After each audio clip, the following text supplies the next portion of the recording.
Here we are in our deep dive in Ted Tripp's book, Shepherding a Child's Heart. We've been going chapter by chapter. This very short chapter summarizes part one of the book. And so I'm going to run through it here. I may post this a couple times because for people who don't want to do the whole series, this gives an overview of part one in the book.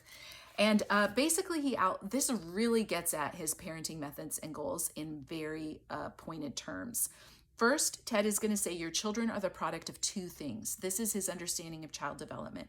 Your children are shaped by their environment and their internal landscape of their heart, whether they are idolatrous or not idolatrous. That is his view of child development and children. Secondly, the heart determines the behavior. So any behavioral issue, parents are looking to diagnose what is going on in the heart, primarily defined in terms of sin. And here we see the influence of nouthetic counseling. A nouthetic understanding of adults is going to be applied directly over to children. It's always going to be a sin issue parents need to diagnose.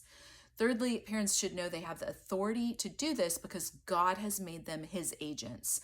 They act in God's stead in a myriad of ways. Ted is just going to come out and say this outright over and over again.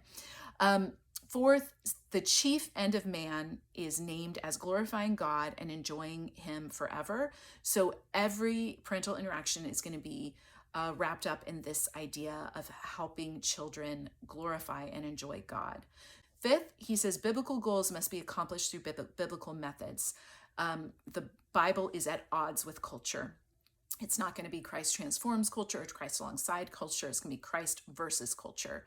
And so he is going to tell you the biblical methods and biblical goals. It says God has given two methods for child rearing: communication and the rod being corporal punishment, the rod of discipline. So that's a summary of part one. In part two, he's going to get into the particulars of how you use these methods, and that's where we'll turn our attention next.